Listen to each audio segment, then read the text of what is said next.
Hey, everybody. Welcome to the great Danielle Hunter debates. Matthew Coller here with you for another episode of Purple Insider, and we're live on YouTube as well. So I would really appreciate everybody engaging in a discussion that I feel like we've been having for a little while, but is now getting serious. It just got real. With a report today from NFL Network that Danielle Hunter will not be attending Minnesota Vikings mandatory minicamp. We will be out there tomorrow and Wednesday watching minicamp. And of course, there's no word yet on whether Justin Jefferson will be there. I think that there's a much higher probability that Jefferson will be in attendance, even if he's not doing anything. It doesn't say mandatory, you have to actually go run routes. It does say that you have to be there to not get fined. But Danielle Hunter is going to take about $50,000 in fines. And I wish all of you the success in life that you could take $50,000 in fines and be totally fine with it. But that sort of speaks to, Danielle Hunter has made quite a bit of money in his career, and he can let this play out for a long period of time. And so they could trade him today. They could sign him tomorrow. They could wait until August. We really don't know how this is going to play out. But what I do know is that it is a fascinating argument to make on both sides of the Danielle Hunter discussion. So the other day, we were playing golf. Alec Lewis from The Athletic, myself, Sam Ekstrom, and Dane Mizutani, we're all out there playing golf. And as we're going hole to hole, we're all having this discussion about Danielle Hunter. We're all arguing with each other about, well, should they sign him or should they trade him or what's it worth or why would you do it or when would you do it? So I'd love to get all of you who are watching involved in the great Danielle Hunter debates, and we can go back and forth on what it's worth to trade him away. Is there a case to do that? Or is that a bridge too far for the rebuild? I want to get your thoughts and we'll have that discussion. I think the best place to start is with Joel's comment here. What would you take to feel okay with trading Danielle Hunter? And that is a really interesting discussion because as we were debating it on the golf course, I think what most people said of our little foursome that was playing on Friday was, well, look, a first is obvious, right? Of course, I think we would all agree that if you can get a first round pick, then you do it. And if you remember, that was part of the logic even of trading Stephon Diggs, that even though Stephon Diggs did force his way out, which Danielle Hunter might kind of be doing right now himself, it wasn't until the Vikings got a first round pick from the Buffalo Bills that they actually decided they were going to pull the trigger and make that trade for Stephon Diggs. So we could see the same type of thing from Kwesi Adofo-Mensah, where it's like, we're going to hold out for a first round pick. Eventually, some team is going to say, you know what we really need is some more pass rush. And that might be today, or that might be weeks and weeks from now. It might be in training camp where, somebody gets injured and a team desperately needs it, or it could be some win now team. There's been discussions about Kansas City and DeAndre Hopkins. What about Kansas City and Danielle Hunter, right? And their cap situation's a little shoddy, but they could probably move some money around and make that happen. And they're, without Frank Clark, they lost him, so they could go looking for a little more pass rush. They're in win now mode all the time. They could do that, but would they be willing to give up a first? A couple years ago, they gave up a first for Orlando Brown, who is not a comparably better player at their position than Danielle Hunter. So there will be win now teams that are calling the Vikings, and apparently already are. But I think if they had gotten a first round offer, they would have already done it. So then it's, where does your price point end with potentially trading Danielle Hunter? And nice to see you, Chuck Aoki.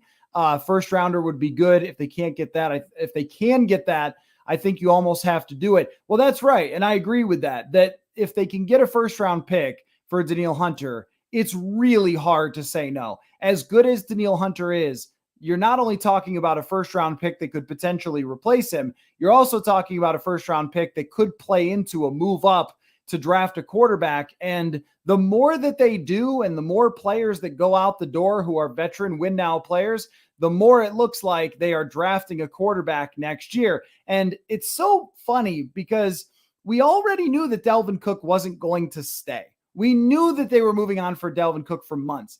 And yet it seemed like, and even I had this feeling as well, the minute that they did it, it was like, oh man, rebuild on. Like, rebuild on. Dalvin's gone. even though we knew, it still was like a pull the lever down. And I look at Danielle Hunter as much more of that. But when you go through the roster, it is remarkable. They only have a couple of players who are over 30. It's like the long snapper and then Kirk Cousins and Harrison Smith. And those are all, and Jordan Hicks. And those are the guys over 30. They don't have almost anybody else. And so they already have entered this rebuild type of mode, which I guess would be the other part of the debate and the argument is, would you do it for something less than a first? And, this is what Joel brings up here. Could see them taking a second rounder for a team that projects to be bad too. I mean, that's always possible. That if you kind of have a team that's a little desperate and is looking to get a veteran player that can turn their defense around, we know the teams do this. And Yannick Ngakoue was kind of part of that at some point where, the Vikings were desperate and they traded a first for Yannick Ngakoue, or I'm sorry, a second for Yannick Ngakoue. And that ends up turning out to be a desperation move where they thought Ngakoue could be their pass rush for that season. And he wasn't that kind of player. So maybe there's another team that feels the same way about Danielle Hunter, but that kind of plays into how good you think Danielle Hunter is going to be. And Scott asks if Bradley Chubb is the best trade comp. I don't think so because, Miami was pretty desperate. So maybe there is a desperation element. It seemed like Miami thought that was the last piece for a championship. So you are looking for that type of thing. Bradley Chubb is younger. Danielle Hunter is more accomplished. Maybe the price I don't know. Let's see. Let me look up what Bradley Chubb was traded for. I thought it was a lot though, and I'm just not expecting it. The other part is to this that there is the part where the Vikings have to trade him. I'm sorry, I'm scrolling and talking. It was a 2023 first rounder. Did they get something else to go along with that? Sorry if this slows down my internet as I look. Oh, it was a fourth rounder as well for the following season. Yeah, a fourth rounder and a fifth rounder. So yeah, first, fourth, and a fifth. Well, I don't think that's unreasonable for as good as Danielle Hunter actually is. But as we saw with the Dalvin Cook situation and we saw with Za'Darius Smith, when other teams know that you are moving on from a guy, then they just offer less. It's like, well, you got to do it because he's not playing for you at that price. So you guys either sign him or trade him to us for a second round pick.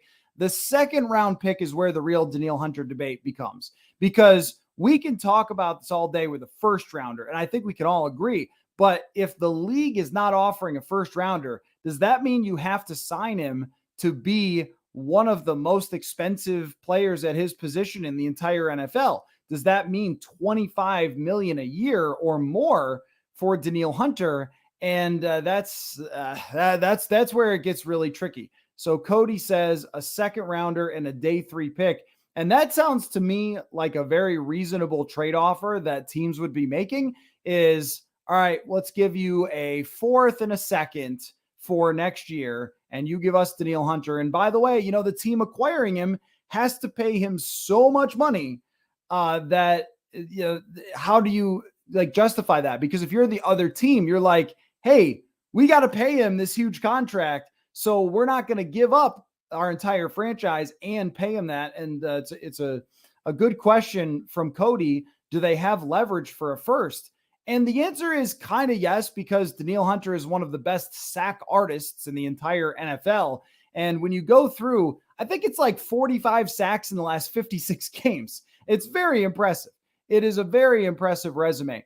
However, it is not a secret that Danielle Hunter has had some injury issues. It's not a secret how expensive he's going to be and how much his side is asking for.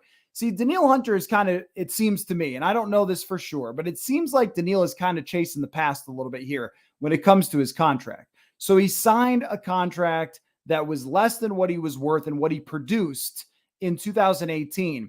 But you can't go back in time and re-sign that contract and get that money back. It kind of seems like he's trying to make up for the money lost and the prestige lost from signing kind of a bad contract before. And I say bad as in ish. I think he made $20 million in cash last year. So I think any of us would have done okay with $20 million, but you get my point. Like, he has believed, and I think fairly, that he's one of the best players at his position in the entire league. And a lot of the numbers back that up, although I ran across something very interesting that goes against that I want to talk about in a minute. But the numbers back up the sacks, the pressures, the PFF grades back up that he's one of the best players in the league. So he wants to be treated that way. But if you're the Vikings, you do have to have a price that you won't go over for Danielle Hunter. And it sounds like they tried to kind of patch things up in the short term, which to me sounds like sandbagging. It just sounds like with all of these players, well, we tried to work it out with Dalvin Cook, but he just wouldn't take nothing. So, and we tried to work it out with Patrick Peterson, but he wouldn't take nothing. So, and it might be a little bit of the same thing here. Matthew says it's either a first or you hang up and let him sit on the bench. I don't think that he's playing for less than 20 million. I don't know that you could play that hard of hardball when it comes to a first round pick. First of all, we have to recognize that all of us always overvalue the things that we have versus what they're actually worth in the market. So there's a bunch of different factors that all come into play at once with a trade. I mean, the guy's contract, his age, his injury history, his future projections, which, by the way, your analytics GM isn't the only one doing future projections on these players. What the cost is, who the comparable players are, what scouting departments see in the nuances of someone's game. How many teams does he actually fit in with? I tend to think a lot, but all of these things, how many teams are actually able to buy? So it's not 31 teams. It's more like probably 6 that could actually afford him, want him. He fits with their timeline, and they're comfortable giving something up that's pretty high. So, when Cody asked earlier, do they have the leverage for a first? I mean, they might, but leverage really depends on what everybody else is willing to give up. So I don't know. And the option, here's the one option that's off the table, is to just let him sit there. That is the option that's off the table. This team is in a position where they need draft capital or they need good players. So Danielle Hunter's a good player, so they need that. And draft capital, they still don't have a ton for next year. I looked at some chart of the draft capital and they were still like 20th for next year. So they need to jump up those charts in draft capital if they are rebuilding most parts of the roster. You can't let a great player who is worth a lot and who could help you either in by playing and being a part of your long-term rebuild over the next 5 seasons, or because I think with Danielle Hunter, as long as the neck isn't a major issue, and they would know better than me, that you're looking at probably projecting him similarly to what Mario Williams did in his career, where I think he was 32 or 33 before he started to fall off the table. I think they're similar kind of rushers and players, bigger guys, super freak athletes, just great players that I think could sustain that production going later into their careers. And I think, you could reasonably project 3 to 5 more seasons of great production as long as Danielle Hunter is healthy. So the Vikings could use that, because I don't think that they're planning on a 5-year rebuild. I think they're planning on like a 2-year rebuild.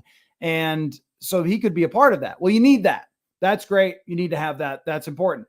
But if he won't do it at your price, then you need draft capital as well, because you're in a position where you're trying to potentially trade up to draft a quarterback. You can use a second round pick along with a first rounder and a next year's first or something to go from, let's say they are 16th. Let's just kind of split it down the middle. They're drafting 16th next year, but your top quarterback is going to go in the top 5 and there's not another one you like.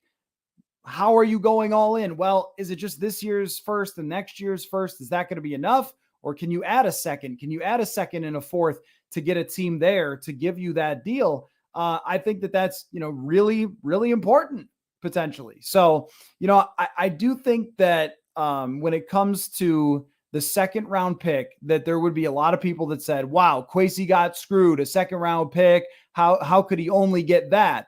But I also think that second round pick could prove to be pretty important. And if you look at the second round picks, even if the Vikings have some other quarterback option, or they're bad enough to draft their quarterback high, or don't have to part ways with the pick, Vikings have gotten some pretty good prospects in the second round in recent years, including Brian O'Neill and Dalvin Cook, by the way. So second round is usually filled with a lot of good players that they could use to potentially rebuild their team. So I don't look at it as oh, well, if they can't get a first, then this conversation is over. Because if the conversation is over, then that means you're paying whatever his price is.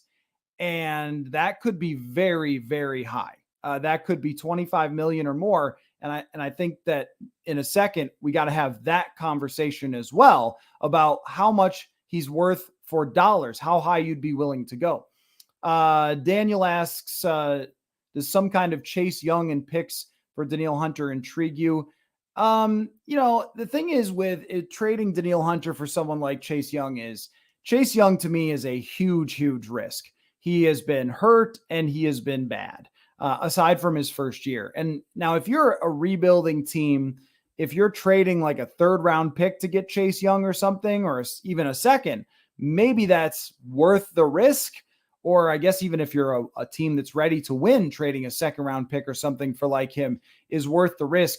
But if you're moving Hunter, I think you got to be aiming for the draft capital route, or if not, some younger actual star, but that's hard.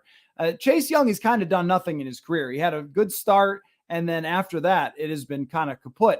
I mean, I think that rebuilding teams should trade for players like that, but with a team that doesn't have that much draft capital that needs it, I'm having trouble feeling like it could work unless it's Chase Young in a second, but that seems like too much for Washington to give up. I also would have the concern that they were trading him. So if Washington is trading this guy who they picked as high as they did and who did show potential, I mean, that means that they think that he is totally cooked, because otherwise they hang on to players like that for a long time. That most of the time, I mean, even Laquan Treadwell kept coming back for the Vikings. If you draft someone in the 1st round, they just hang on to him and hang on to him and hang on to him. From Dunn Outdoors, if the Vikings trade Hunter, does that make this a rebuild? And if so, why not explore trading Kirk to San Francisco for Lance? I actually completely agree with you. I don't know if San Francisco would do that. I think San Francisco would be worried about getting egg on their face by trading away Lance and then having him be good. The Vikings would be less concerned about that because they're in a rebuild mode. So if Kirk goes to San Francisco and wins, oh well. But if you're the San Francisco 49ers and you trade for Kirk Cousins, let's say he's 2018 Kirk and it doesn't work out, and Lance turns out to be good and he's in your conference and he's in the playoffs all the time, I don't know, man. Usually when teams trade away their high potential Sam Darnolds, they usually trade him to the opposite conference, because just in the case that the guy turns around and ends up being good, they want him over there and not playing against you all the time. So I'd still have always wondered if San Francisco would actually do it.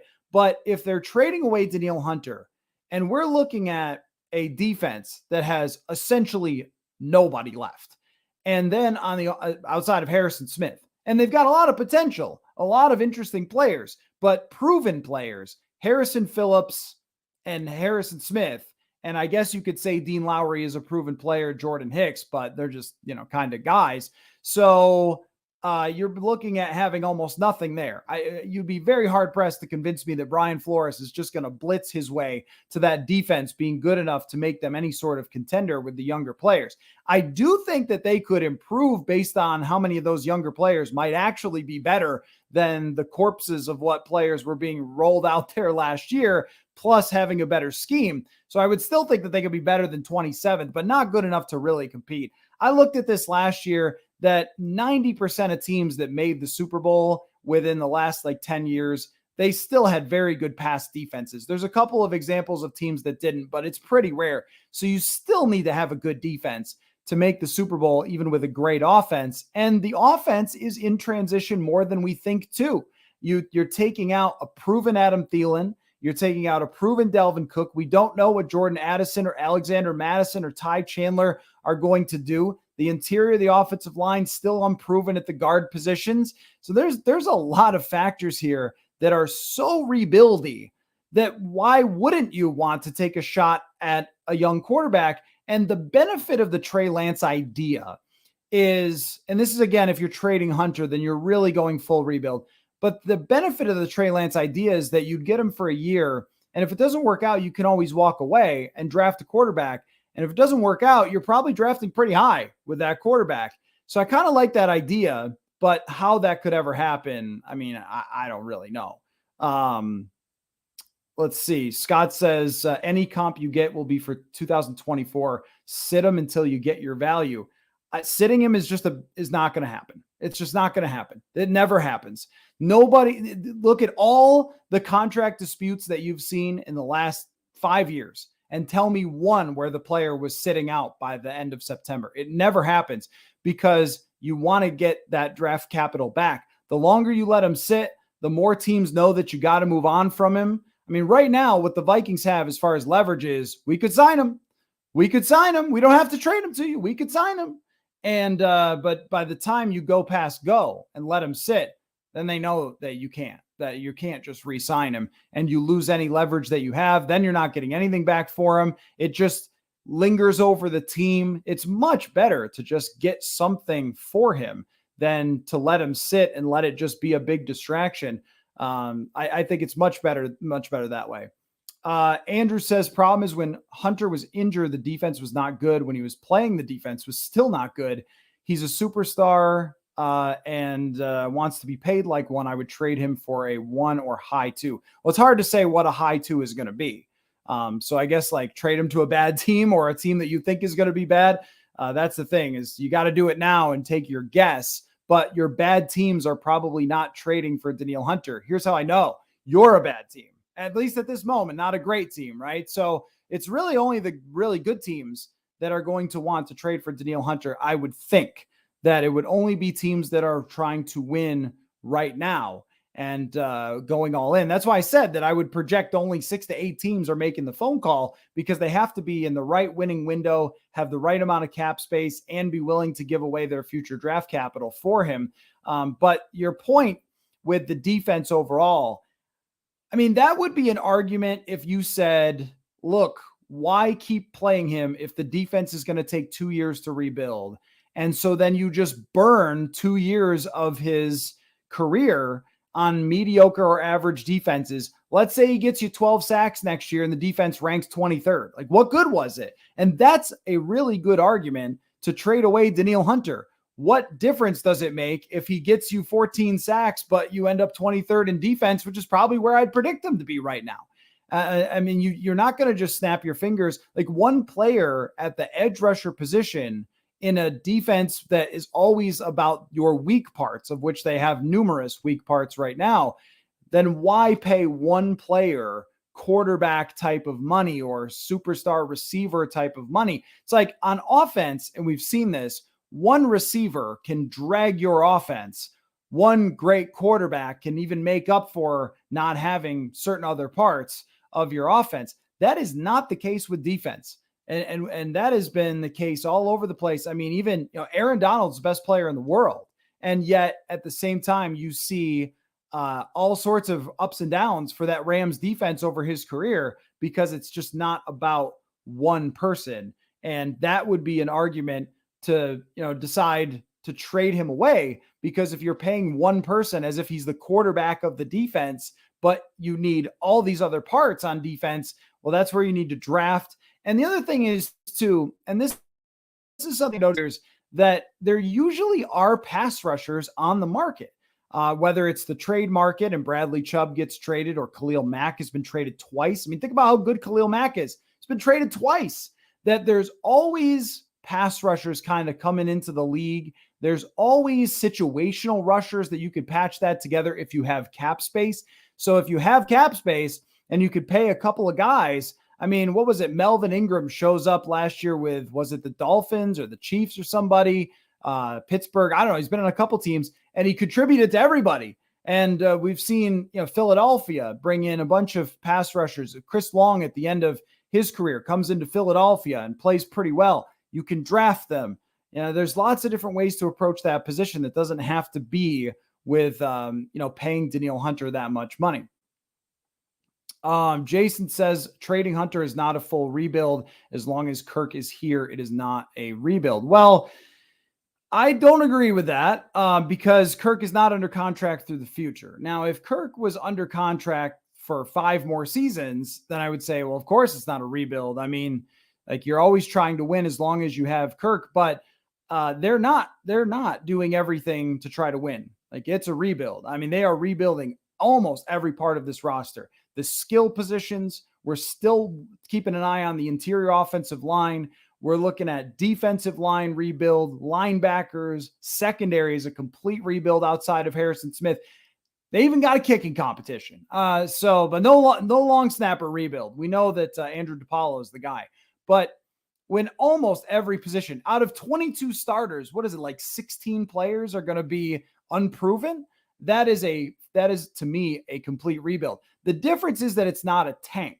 If it was a tank, then they would have gotten rid of Kirk and started Nick Mullins or Jaron Hall and tried to lose every single game like Chicago did last year. It's not going to be a tank, but they are rebuilding so many parts of their roster. Now, if they extend Kirk Cousins for a 3-year extension or something, then I'm just going to be completely baffled. But not signing Cousins to the long-term extension is a part of why this is a rebuild in my mind. Now, if you were going to replace him with somebody else this offseason, you have to have the option. Trey Lance is the option, or drafting someone. Will Levis would have been the option. And then they could have moved on from Kirk and started their rookie or their young quarterback and gone forward from there. But at least the way that they handled it was no long-term commitment. So you're rebuilding every part of the roster. There's no long-term commitment to the quarterback. To me, it is semantics, though. Like, let's be honest. It is semantics. Is it a rebuild, a retool, a reworking, a refreshing? I mean, whatever way you want to put it, the reality is they're not locked into Kirk long-term, which to me means your options are wide open for the quarterback position. And in that way, it's kind of the most interesting situation they've been in a long time. Matthew says, I wouldn't mind the Lance trade. Worst case scenario, we bottom out and draft a top quarterback. I completely agree. That the issue is, can you make San Francisco do it? Like, San Francisco seems to be buying into Brock Purdy. Okay. He's only played a handful of games, so I don't know if that's the right thing to do or not. But if, you're talking about a deal where they're interested in trading you Trey Lance, I think you have to do it at this position now. If they trade away Danielle Hunter, but even then, we just gone past that anyway. I mean, if you sign Hunter, then it kind of looks like, all right, they want a really short rebuild, and then who knows what they do at the quarterback position. Because I was looking into this, like teams that have been in very similar situations that had one quarterback for a long period of time, and then that quarterback's time came to an end, like a Matt Schaub, and then what those teams did after. And a good number of those teams drafted a quarterback right after, like a Jalen Hurts, or toward the end of when their other quarterback was there, and they bounced back pretty quickly. But a team like the Houston Texans, they had Matt Schaub for a long time, and then they still had a very, very good roster. But they ran through Ryan Fitzpatrick, Brian Hoyer, Brock Osweiler. You don't want to get into that. You don't want to get into this, well, our roster's really good, so we have to go out and get this mediocre quarterback to fill the spot and hope that we survive. That is like Taylor Heineke land. That is Sam Darnold land. You don't want to be in that spot. You want to be in a position where you are ready to draft a quarterback and make him your next guy. So whether Danielle Hunter is here or not kind of goes that way. But if he's not, then it is a barren wasteland, this roster, outside of Cousins, Justin Jefferson, Christian Darrisaw, and Brian O'Neill. Then it is just almost nobody proven, which might turn out to be good for them very quickly. In fact, it might, depending on how you hit or miss. Kansas City's a great example. A lot of people went into last year thinking Kansas City was rebuilding their roster. Then they hit on like 4 draft picks and all of a sudden they weren't. So these things can turn around very quickly, and a lot has to go right in order for that to happen. But the point just being that, I think that if Kirk is still here for one more year and then they draft a quarterback, then I think it will have been a rebuild, like a 2-year rebuild, because you're going to play that rookie quarterback next year. And then it's the following season where you really push the gas pedal down and hope that you hit on that guy. From Chuck, he's difficult to replicate, meaning Danielle Hunter, but if he wants top of market money, I don't know if that's an investment you can do. Is he worth $25 million a year? I think he's a notch below Myles Garrett and Joey Bosa, or Nick Bosa, probably you mean. Yeah, so this is where I wanted to bring up a chart that I saw. I love internet charts. They're so telling about sports. So let me see if I can do a little screen share for you good folks on YouTube, and if you can see it. There's a lot of small writing, so I'm hoping that that this can work out with a screen share. But um, there was a chart that showed the double team rate along with the pass rush win rate. Let's see. Let's try to bring that in. Let's make that big for you guys. I don't know how well you can see that. I'm sorry if that's kind of small, but I'll use my mouse. I don't actually, can you see my mouse? Maybe you can't see my mouse. I'll use the mouse, if you can see it, to point to Danielle Hunter. But what this chart shows, if you can't see it very well, is that Danielle Hunter did not rank particularly high in double team rate or pass rush win rate. And if you look to the other side of the chart, you can see that Za'Darius Smith ranked extremely high in double team rate. And I know that this was also the case when Everson Griffin was around and playing for the Vikings as well, that he drew a lot of the double teams and Danielle Hunter didn't. So when you compare him to these other guys who made $25 million a year, I think what you see is that there are some guys like Micah Parsons, Myles Garrett, Nick Bosa that draw so much attention, and yet they still win like crazy. I don't know that Danielle Hunter is quite that. I think he's very, very, very good, though. And he's somebody who could play on a championship team and be a main pass rusher for a championship team. But is he the one that is terrifying the opponents to the point where they're constantly giving their attention to him? I think what that chart shows is the answer is not really. Bob, always a part of these live streams, and I appreciate you, Bob. But sometimes you're on the harsh side, Bob. I got to say, Bob says, I don't trust their drafting. They'll pick a bunch of busts. Well, drafting has always been random, man. I mean, it's always been a year-to-year kind of thing, just like with Rick Spielman. 2015, he's genius. 2016, he's stupid. But what you can do is you can weigh the draft in your favor. And one of the ways they did it this year is that they drafted a lot of premium positions. So they drafted a wide receiver, they drafted secondary, and they drafted players who were very, very good in college. I think they decided to go that way. They were really productive in college, what I mean. They graded high by PFF. They had tons of catches. They had interceptions. They had all those things.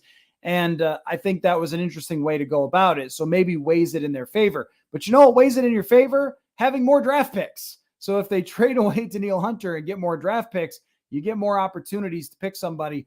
I mean, you can always be Christian Ponder guy. But let me tell you, Christian Ponder guy is the worst. That's the guy where you're in a sports bar or you're at the water cooler, you're having a conversation with somebody you just meet, and you say, you know what, I'm excited about this Vikings future, aren't you? They could draft a quarterback next year. And the other guy says, he'll probably turn out to be Christian Ponder.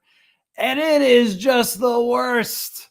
Dun, dun, dun, dun. It's just the worst. Who wants to? Don't be that guy. Don't be that guy. Because it could be Christian Ponder or it could be Dante Culpepper, who, had he stayed healthy, was a franchise quarterback and nearly won MVP and won a playoff game in Green Bay. So you never know.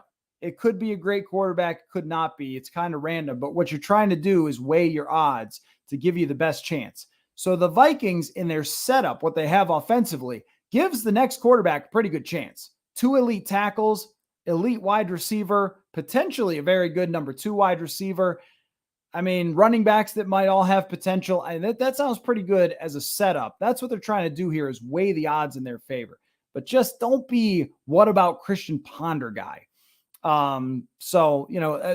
I wanted to circle back to what Chuck was asking about the 25 mil. How much is it worth for to do it? How much would you do it for? And if I had to guess, I think the Vikings, if it is just a pure guess, this is not sources or anything else like that, I would say that they probably would go around 20, 21, but I don't know if they would go 25 to 30. That if it's $20 million a year and they have flexibility, and remember, the Vikings in these contracts like to give themselves flexibility. That's maybe the center of the issue with Justin Jefferson's extension, is that they would like to have their most flexibility and the player have the least flexibility. That's what teams always try to do. It's just that 25 is probably too high, but it's, what is too high though? If you're going, it's almost like if you're, you're buying something and you're in an auction, I mean, the way that these auctions always kind of jump the price up is you go, well, I'm already in to buy this whatever painting at 150. Why would I not be in at 175? So you raise your little thing. It's the same kind of thing where it's like, if the Vikings were in at 21, why wouldn't they be in at 25? It's not that big of a difference. The only way it's a big difference is if it's more like 30. But this is what makes me think that their price is probably very low and that they would rather move on and trade him away than they would to sign him. And the fact that they were trying reportedly to sign him to some short-term little bridge, little patch the thing over, we'll address it later. I mean, if you're Danielle Hunter, you're like, what? I've done that every year. Why would I do that? That to me sounds like we'd rather trade him, give us a call. That's what it reads like. But I think if we're trying to put together what's a reasonable price for Danielle Hunter, we can look at the comparables here and we can figure out like what different guys make and who we think is similar to Danielle Hunter. Because I think we've established that he's not quite in the Myles Garrett realm, but he is still extremely, extremely good. So let's do a little screen share again here on YouTube. And I'll pull this up for the edge rusher market. And again, hopefully you guys can see this okay. And you can also see that the targeted ads, can you guys tell what my hobby is with the targeted ads? We got guitars everywhere. Guitars are taking up this entire thing. Hopefully you can see where the pass rushers are in the middle of the screen. But the top in the league, and I searched this by average per year, is TJ Watt at 28, Joey Bosa 27, Myles Garrett 25, Max Crosby 23, Khalil Mack 23, Bradley Chubb 22, Von Miller 20. You know, if it's 22 and it's on par, and actually this might have been what somebody in the comments was mentioning earlier about a comparable of Bradley Chubb. If it's 22 to 23, that doesn't sound that insane to me. And that's where it depends on whether they actually want to do it or not. Because if you're talking about 22 to 23 million for Danielle Hunter, I think that's pretty good considering what you get. But if it doesn't match up with your timeline, then why do it? If you're wasting 2 to 3 years, then it doesn't really matter if he's worth 21 or 23 or 25. And of course, if he wants 30, then this is just completely out of the conversation. But I think that's what it comes down to, is that after trading or releasing all those other players, does it really match up with where they stand right now to have Danielle Hunter waste his time for 2 years with his team while they put together, you know, a kind of a roster again? This from Daniel here. I know people are saying that Flores will fight for Hunter, which might be true. But let's not forget that he learned from Belichick, the king of trading stars before it was too late. It's a great point. Yeah, it's a great point. And I just think that Brian Flores doesn't really have any say here. I don't want to say for sure, but this is a much bigger thing than him. This is like, he's got to do his job and he's got to develop these players. I think that was a big part of bringing him here, was developing players. But I don't think when it comes to the bigger picture decisions, you know who's making those? That is Kwesi, that is O'Connell, and that is the Wilfs. Those are the only people who are making those decisions. It is not, I know that there's the whole collaboration thing and everything else, but like, no, it's only the top decision makers who are making calls on the bigger picture direction. They're not asking a defensive coordinator. And if you trade away Danielle Hunter, sorry, man, like, figure it out. Go make DJ Wanham into a star, and things like that. So Matthew says hiring Flores was the best thing that Kwesi has done.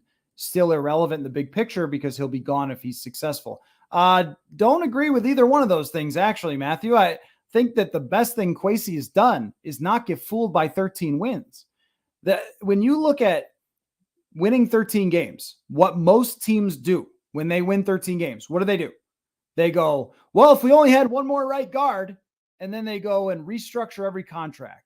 And I've got plenty of evidence to back this up because the Spielman Vikings did this over and over again. Well, if we only signed one more nose tackle, yeah, that's what most GMs do after winning 13 games, because a lot of times their owners think, well, we should do that again. And so they make all these moves to try to win now, and it doesn't work.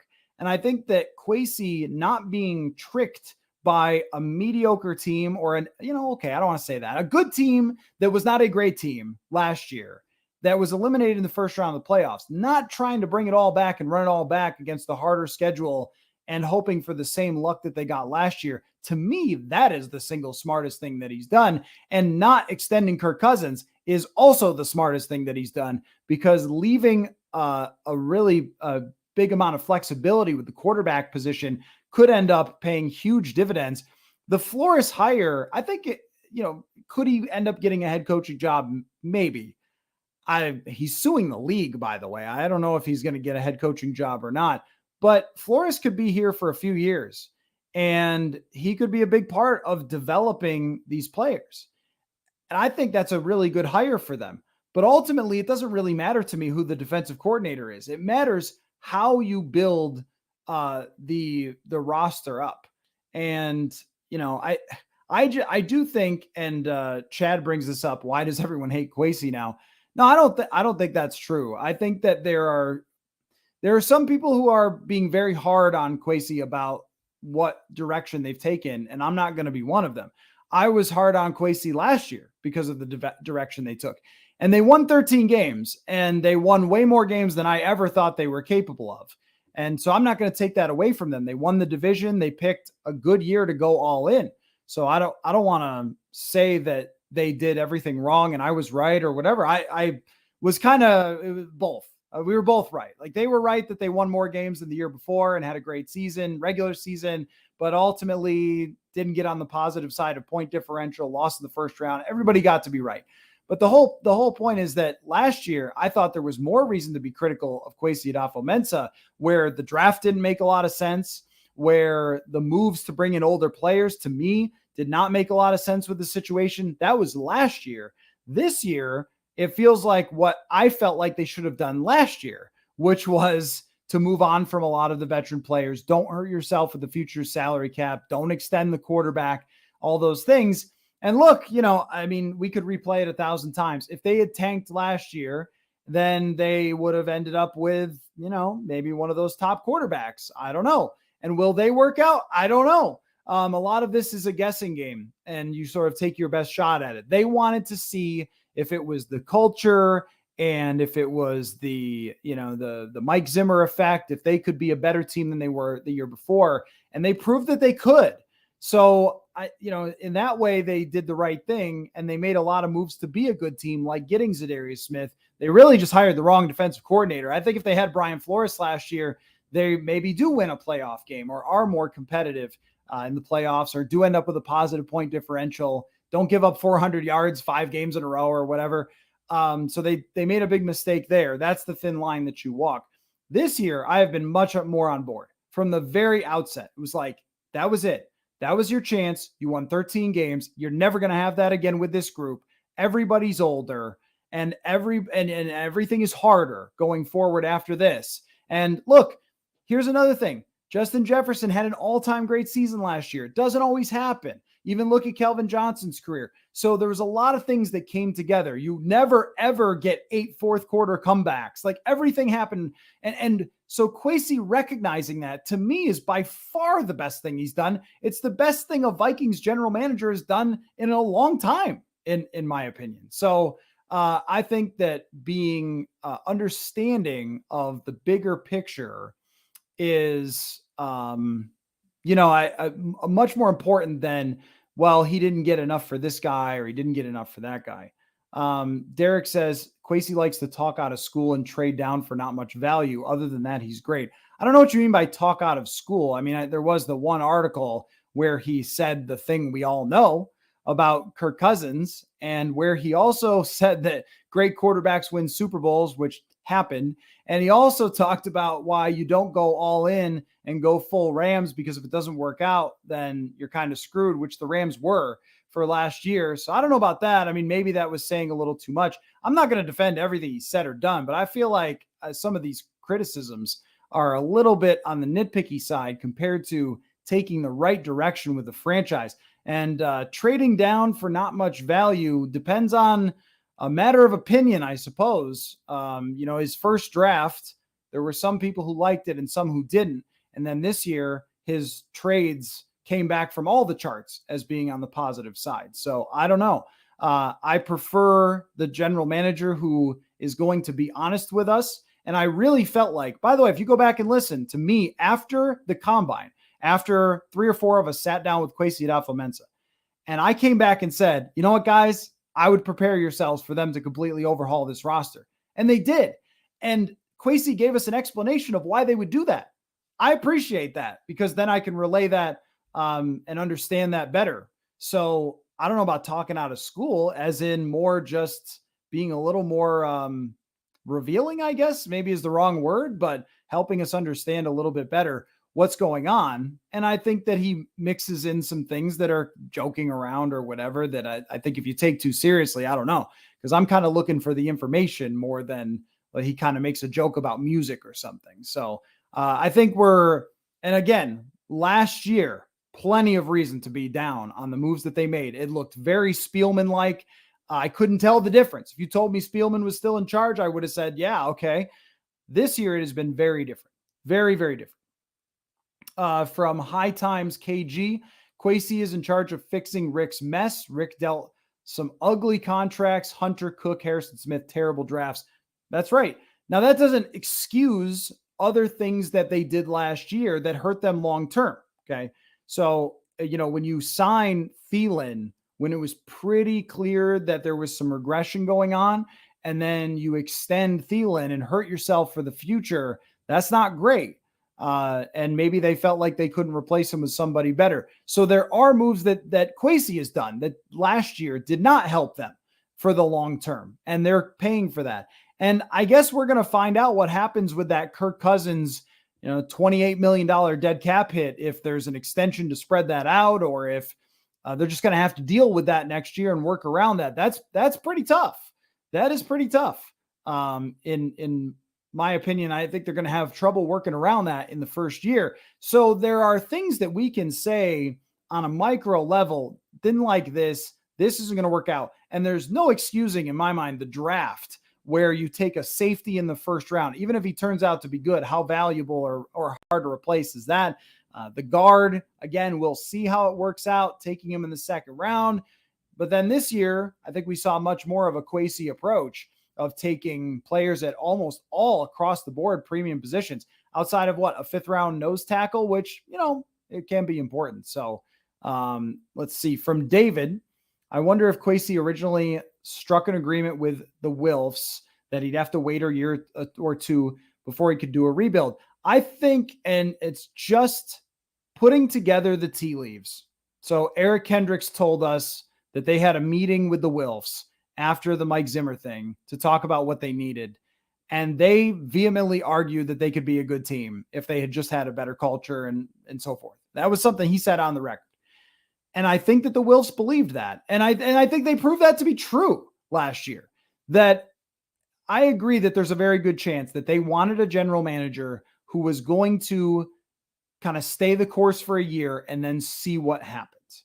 That's what I think. And if that is indeed what happened, it all kind of makes sense. Where it's like, okay, we gave that a shot. We came close, sort of ish, won the division. But now we got to think about reality in the future. And the reality is, if they tried to bring everybody back, where would they be? I mean, they would be a team that we'd be projecting for 8 or 9 wins. Still, it probably wouldn't change a whole lot, because this guy would fall off and, they would be in cap problems in the future. You would much rather see them definitely living in reality. And sorry, I'm not exactly sure how to pronounce your name. We'll call you Sue. Glad we didn't run it back and with the same roster, 2009 to 2010 memories. Yeah, I mean, I totally agree that the times that they've run it back, and I did math on this, by the way. I did math on this. I looked at all the teams that won 12 or 13 games that did not have Ben Roethlisberger, Tom Brady, Drew Brees, or Peyton Manning. You'll never guess what happened. Almost every single one of them had a bad year the following season, and the teams that had good years still lost 2 or 3 fewer, or still won 2 or 3 fewer games. We're talking about like the Carson Palmer Cardinals or the Andy Dalton 2015 Bengals. The following season, the 09 to 10 thing, the 2017 to 18 thing happened every time. boy, I think, Matthew, if you're going to say things like this, that you probably just shouldn't watch. I'm not going to read it out loud, but if you're going to say stuff like that, you should just beat it, man. Just don't say stuff like that. You can participate in the conversation, but if you're going to say stuff like that, you got to go. Let's see, from Daniel. It's year 2 after 10 years of a whole different school of thought and practice with Spielman and company. Lack Kwesi Cook. Well, that's the thing is what's important to me in evaluating this whole deal is like, let's try to see the bigger picture, right? Let's try to see through the GM's eyes and then ask, does it make sense? That's how I evaluate it. It's not complicated. It's sports. So if you put yourself in the general manager's seat and you look at your roster going into this offseason and you have 2 options, you can move on from a lot of these players who have meant a lot to this organization, but have not gotten them far enough over the last, as you said, over the last decade. A lot of those guys were a part of this thing for a long time, and they're really good players. But did that get you where you wanted to go anyway? No, it didn't. So is there an option to move out some of those players, but then move in other free agents? Not really, right? There isn't really an option to move under a bunch of expensive free agents in to fill those spots and immediately be good. So then what's the other option? The other option is to try to set ourselves up the best for the future. And if we go through thing by thing, not extending Kirk, drafting a wide receiver to set up the offense for the future, moving on from your older running back, drafting a lot of secondary players, that's going to be really important. It's easier to me to replace pass rush than it is secondary. So I think all of that makes sense. All of that makes sense to me. Does that mean it's going to work? No, I don't know that it's going to work, because what I found in researching, and you're never going to believe this, guys, you're never going to buy it. What I found in researching the rebuilds or competitive rebuilds, whereas like the Chargers, for example, end of Phillip Rivers and then on to the next, it almost always depended on what happened to quarterback. Almost every single time. It's just the reality of the thing that when the Chargers drafted Justin Herbert, all of a sudden the rebuild worked great.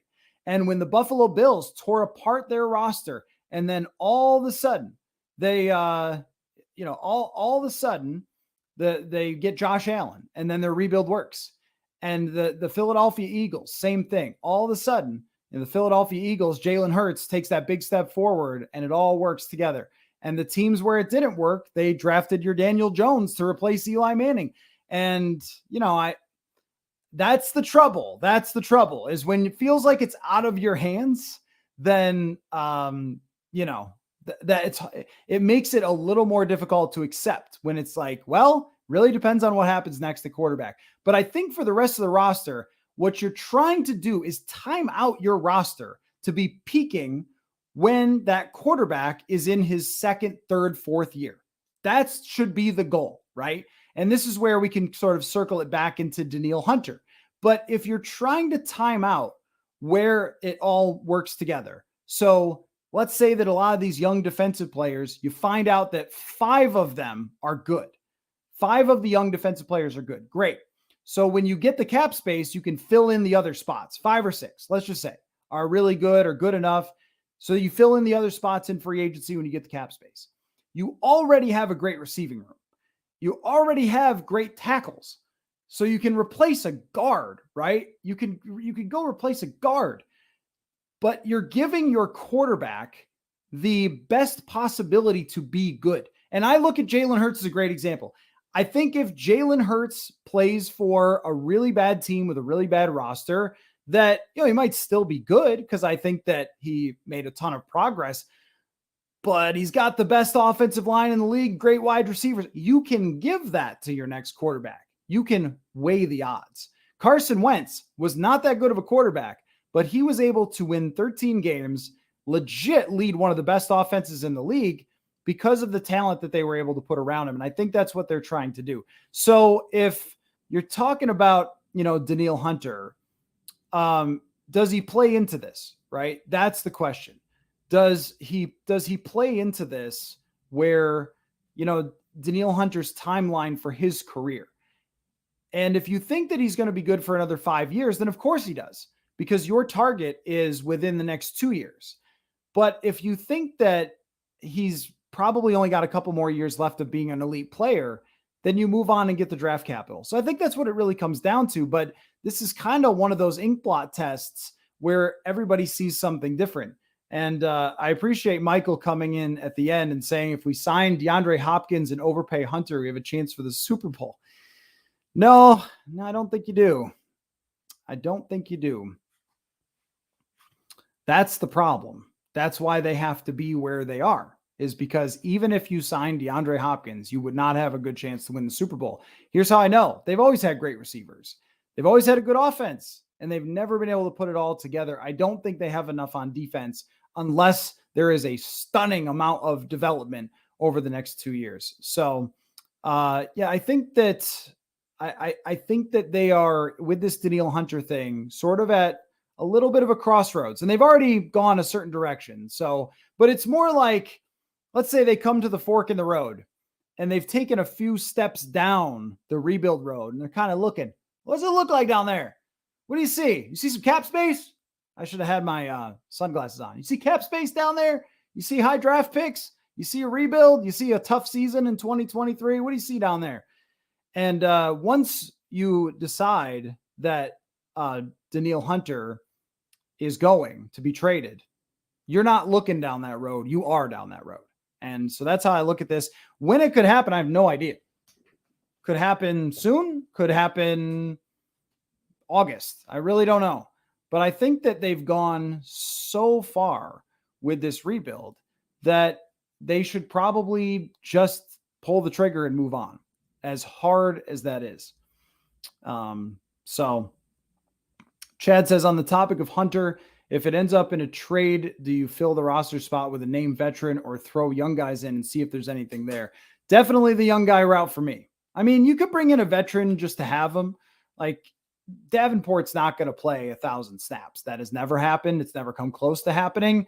So you might need another person anyway, just to fill in a spot. But if there's somebody with, I mean, and this is hard at this point in the game, but Davenport and Byron Murphy were the perfect draft picks for this team. They were young-ish players that could be with you for a long time if you really like them. If Byron Murphy and Marcus Davenport work out this year, then you can, you could have those guys be good for quite some time. Those are the types of moves that you want to make. Those guys aren't out there anymore, but you might need a body. But I'd rather see DJ Wanham and Patrick Jones play. It might be bad. It might be, but let's find out. That's kind of how I look at it. I look at both of those guys as having some potential. So let's find out and see what happens there. But I would also say, if they sign Danielle Hunter, it's not like a rebuild travesty because he can be a good player over multiple years. I just think that there's some risk there.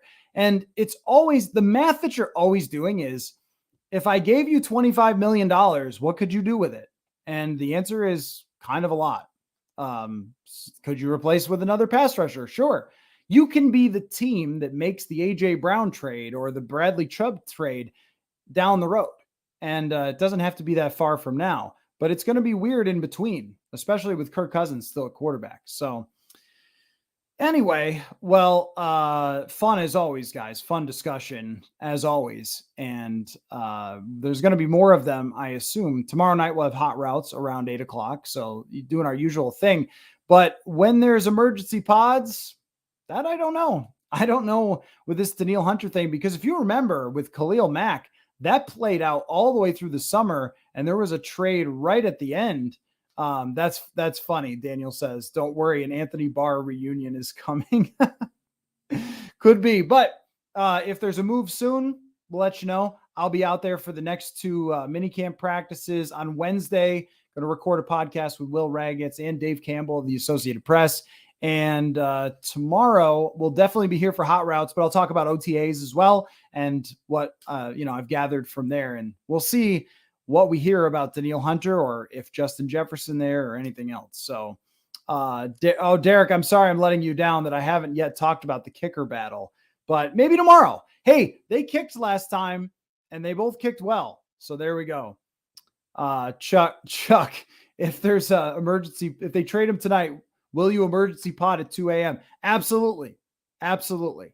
There is no question about it. It does not matter what hour, what time. If you have to wake me up, there will be emergency pods if anything goes down. So make sure you keep it here. But thanks for all the participation.